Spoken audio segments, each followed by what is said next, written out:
책임을 잘 감당하는 분들이 앞에 나오셔서 찬양해 주셨습니다. 감사합니다. 자, 우리 서로 인사하십시다. 사랑하고 축복합니다. 네. 어제의 말씀 속에서는 다니엘서 1장과 2장을 통해서 다니엘이 느부갓네살의 꿈을 잘 해석해서 높임을 받는 그런 장면의 이야기를 찾아볼 수 있었어요.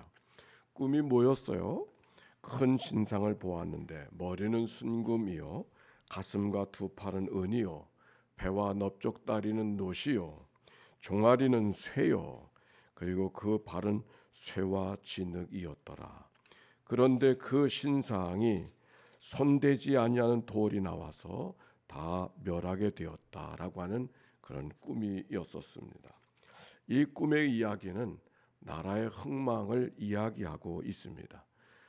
느부갓네살이 다스리는 왕이 대단하다 할지라도 결국은 또 망하게 되어지고, 그 나라가 대단하다 할지라도 또 망하게 되어지고 한다고 하는 사실을 지금 하나님께서 느부갓네살을 통하여서 다니엘을 통하여서 알려주고 있는 이야기죠. 그래서 다니엘과 그 친구들이 높임을 받게 되어졌는데 그것이 또 다른 위기의 시작이 되었습니다. 3장 1절입니다. 자, 같이 읽어볼까요? 시작. 느부갓네살 왕이 금으로 신상을 만들었으니 높이는 60규빗이요 너비는 6규빗이라. 그것을 바벨론 지방의 두리 평지에 세웠더라. 왜 갑자기 느부갓네살이 그 금으로 큰 신상을 만들었을까? 높이가 60규빗이라고 하니까 높이가 30m나 되고 또 너비가 3m 되는 거대한 신상을 지금 세운 것입니다. 이 신상의 의미는 느부갓네살 자신을 지금 신상으로 만들어 세운 것이죠. 그 신상의 전체가 황금이었다고 하니까 얼마나 화려하고 대단한 위용을 갖추고 있을 거라고 생각합니다. 느부갓네살이 뿌듯하였을 것입니다. 왜 이렇게 생각했을까? 느부갓네살이 왜 갑자기 자기를 거대한 신상을 만들어서 세우게 되어지는 그런 일을 만들었을까? 다니엘이 해석해준 꿈이 아마도 트라우마가 되었을 거라고 생각합니다. 자기가 대단한 왕이라고 생각을 하고 있는데 이 왕이 다스리는 나라가 또 멸망을 하고 또 멸망을 한다고 하는 그 다니엘의 꿈의 이야기를 듣게 되어졌었을 때 과연 멸망을 할까? 아니, 망하고 싶지 않은 그런 또 다른 욕망이 느부갓네살의 마음속에 있었던 것이죠. 그래서 2절에 보니까 느부갓네살 왕이 사람을 보내어 총독과 수령과 행정관과 모사와 재무관과 재판관과 법률사와 각 지방 모든 관원을 느부갓네살 왕이 세운 신상의 낙성식에 참석하게 하며 이에 총독과 수령과 행정관과 모사와 재무관과 법률사와 각종 모든 관원들이 느부갓네살 왕이 세운 신상의 낙성식에 참석하여 느부갓네살 왕이 세운 신상 앞에 선이라. 서게만 했습니까? 절하게 했다 그랬습니다. 여기 등장하는 모든 관원들, 총독, 수령, 행정관, 모사, 재판관, 재무관, 재판관, 법률사, 지방의 모든 관원들, 모든 책임자들, 나라의 모든 지도자들, 정치, 경제, 문화, 법률 모든 지도자들을 다 모아놓고 낙성식을 거행하는 모습이에요. 제국이 되는 모습을 설명하고 있습니다. 그리고 6절에 보니까 누구든지 엎드려 절하지 아니하는 자는 즉시 맹렬히 타는 풀무불에 던져 넣으리라.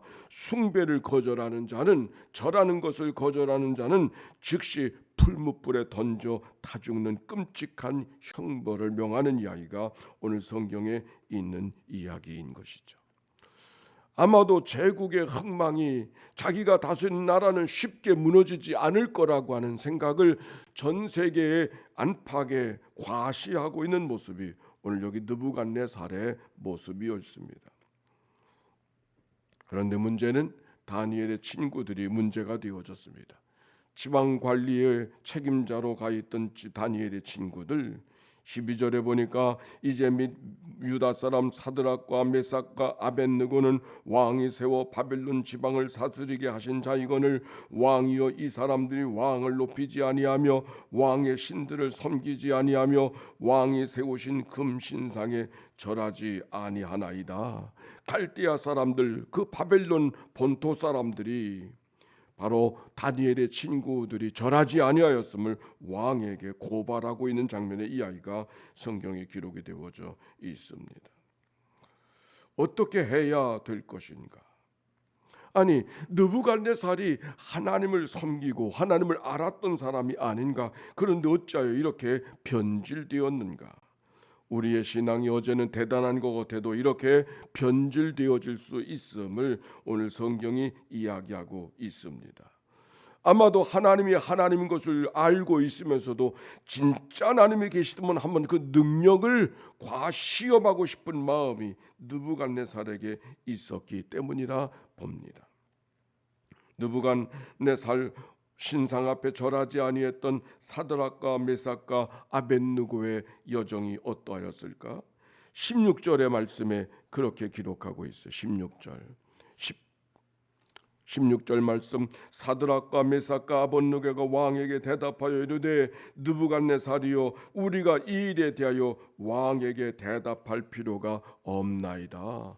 신상에게 절하라고 한 번 더 그에게 권하고 있는 것은 아마도 왕이 그 사드락과 메삭과 아벳느고를 총애하는 마음이 있기 때문일 거라고 생각합니다. 그러나 다시 한번 생각해 보라고 하는 왕의 명령 앞에 생각해 볼 겨를이, 생각해 볼 여지도 없습니다. 대답할 필요가 없습니다. 단호한 신앙의 모습을 그들이 표현하고 있습니다. 고민하고 기도할 필요도 없이 단순하고 분명한 믿음을 그들이 보여주고 있는 것이죠. 마귀가 공격하는 것은 기회를 봐서 공격하는데 우리의 마음이 두 마음일 때, 오락가락할 때 그들을 마귀의 도구로 삼으신다는 것을 꼭 기억해야 합니다. 한 번 하나님을 섬기기로 했으면 한 번 하나님께 결정된 삶은 그 삶을 위해서 온전히 단호한 믿음의 삶을 살아가야만 마귀가 접근하지 못하는 거예요. 정한 마음이 바꿔지고 정한 마음이 오락가락할 때 마귀의 도구가 될 수 있다고 하는 사실을 늘 기억해야 합니다. 여기 17절에 보니까 왕이여 우리가 섬기는 하나님이 계시면 우리가 맹렬히 탄 불뭇불 가운데 능히 건져내시겠고 왕의 손에서도 건져내시리이다. 당신이 우리를 건져낼 수 없을 거라고, 풀무불에서 누가 나를 건져낼 수 있겠느냐고 말하고 있지만 하나님이 건져내 주실 것이라고, 왕의 손에서도 건져내 주실 것이라고. 하나님은 바로 느부갓네살 왕 당신보다 더 강한 분이라고. 죽음의 칼 앞에서도 하나님이 자신을 구원해 주실 것이라고 하는 믿음의 고백이 바로 이 친구들의 믿음의 고백이었습니다. 마치 주님의 이름으로 죽는다면 죽어도 좋다고 하는 그런 믿음의 고백을 갖고 있는 것이죠. 욥기 13장 15절에 보니까 그가 나를 죽이시리니 내가 희망이 없노라. 그러나 그의 앞에서 내 행위를 아뢰리라. 죽음은 죽으리라. 죽게 되면 죽지요. 그러나 하나님 앞에 내 삶을 고백할 것이라고 욥기가 고백했던 것처럼 여기 사드락과 메삭과 아벳느고가 그런 믿음을 고백하고 있는 것입니다. 그런데 더 중요한 것 13절의 말씀, 3장 13절 시작. 그렇게 아니하시, 다 같이 시작.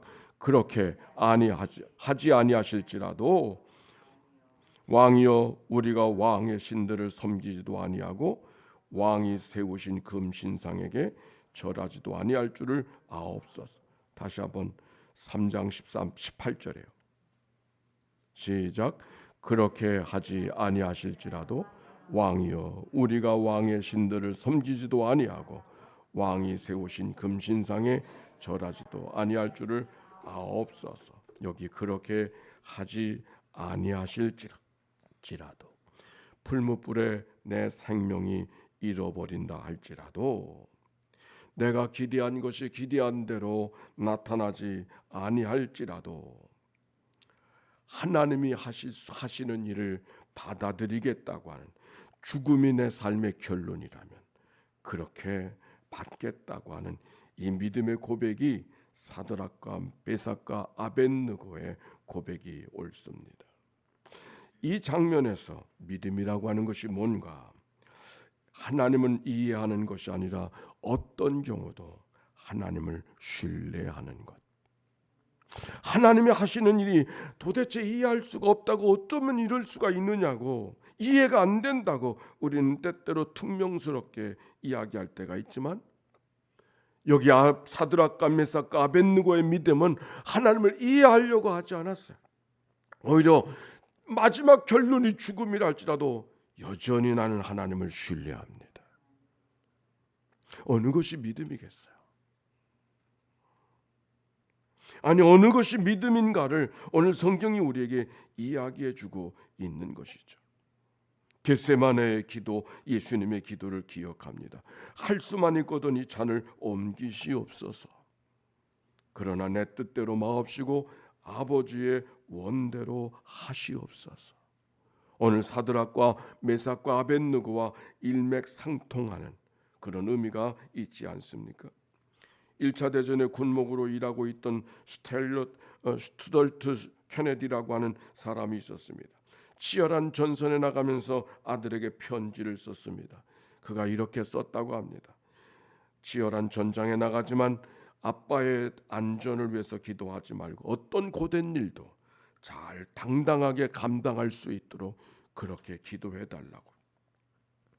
죽고 사는 것이 중요한 것이 아니라 옳고 그름이 중요하단다 하면서 아들에게 편지를 써 주었다고 합니다. 내 안전을 위해서 어떻게 하든지 목숨 하나 구해보려고 나를 위해서 기도하지 말고 어떤 고단한 일이랄지라도 어떤 고된 일이랄지라도 어떤 위험한 일이랄지라도 당당히 감당할 수 있게 기도해다오. 여러분의 기도는 어떤 기도입니까? 저를 위해서도 그렇게 기도해 주시기 바랍니다. 마지막 목회가 마지막 목회라고 게으르지 말고 꾀부리지 아니하고 마지막까지 부끄러움 없이 살아가는 목사가 되게 하시옵소서. 저의 건강을 위해서 기도하지 말고 하나님의 교회를 위해서 바른 목사가 어떻게 하는 것이 바른 목사인가를 분명히 알고 그렇게 헌신하는 목사가 되게 하옵소서. 그렇게 기도해 주시기 바랍니다. 왜 아멘이 없어요? 그렇게 기도해 주시기 바랍니다. 마틴 루터 그가 마지막 순간 후스와 같은 화형장에 죽음으로 그의 삶이 끝날 수 있음을 알고 있었지만 이 마음을 변할 수 없습니다. 다른 말을 할 수 없습니다. 하나님이여 나를 도와주소서. 마지막 재판장 앞에서 그가 하나님 앞에 그렇게 기도했습니다. 우리 모두가 다 죽음을 향하여 달려가는 그런 삶입니다. 죽음을 생각하면 우리의 삶은 간단해집니다. 우리가 하나님 앞에 서게 되는 날 사드락과 메삭과 아벳느고만이 아니라 그런 믿음의 고백으로 뒤뚱거리지 말고 왔다 갔다 하지 말고 하나님을 향하여서 믿음의 길로 걸어가는 그런 은혜가 모두에게 있게 되시기를 주의 이름으로 축원합니다. 함께 기도하십시다. 예수의 기도입니다. 하나님의 아들 우리 주 예수 그리스도요, 이 죄인을 불쌍히 여기소서. 하나님의 아들 우리 주 예수 그리스도요, 인천연희교회를 주님 앞에 올려드리오니 주여 불쌍히 여겨주소서. 하나님의 아들 우리 주 예수 그리스도요, 새벽 기도자들을 주님 앞에 올려드리오니 다니엘의 믿음과 같은 사드락과 메삭과 아벳느고와 같은 믿음의 장부들이 되도록 축복하여 주시옵소서. 하나님의 아들 우리 주 예수 그리스도요, 병상에서 이 아침을 맞이하는 식구들을 주님 앞에 올려드리오니 주여 저들을 긍휼히 여겨 주시옵소서. 하나님의 아들 우리 주 예수 그리스도요, 다니엘과 같은 기도자가 되기를 꿈꾸고 기도하는 종들을 주님 앞에 올려드리오니 그런 믿음으로 바꿔주시는 은혜와 결단 저들 가운데 있게 하시옵소서. 하나님의 아들 우리 주 예수 그리스도요, 뒤뚱거리는 이들을 주님 앞에 올려드리오니 주여 저들을 긍휼히 여겨주사 하나님의 사람으로 거듭나게 하시고 변화되게 하옵소서. 하나님의 아들 우리 주 예수 그리스도요, 오늘도 새벽을 깨워 하나님 앞에 나와 기도하며 귀한 예물 봉헌하는 종들이 있습니다. 저들을 주님 앞에 올려드리오니 주여 저들을 긍휼히 여겨 주옵소서. 감사합니다. 찬양합니다. 새벽을 깨워 다니엘을 읽어가며 다니엘과 같은 믿음의 삶이 되길 원하는 사랑하는 종들이 이 아침 주님 앞에 섰습니다.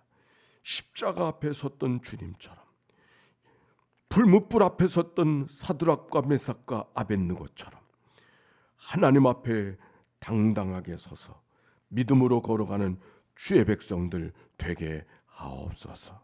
우리 구주 예수님의 이름으로 기도하옵나이다. 아멘. 이제 성부와 성자와 성령 삼일체 하나님의 크신 은혜와 사랑과 역사가 이제와 같이 영원히 함께해 주시기를 축원하옵나이다. 아멘.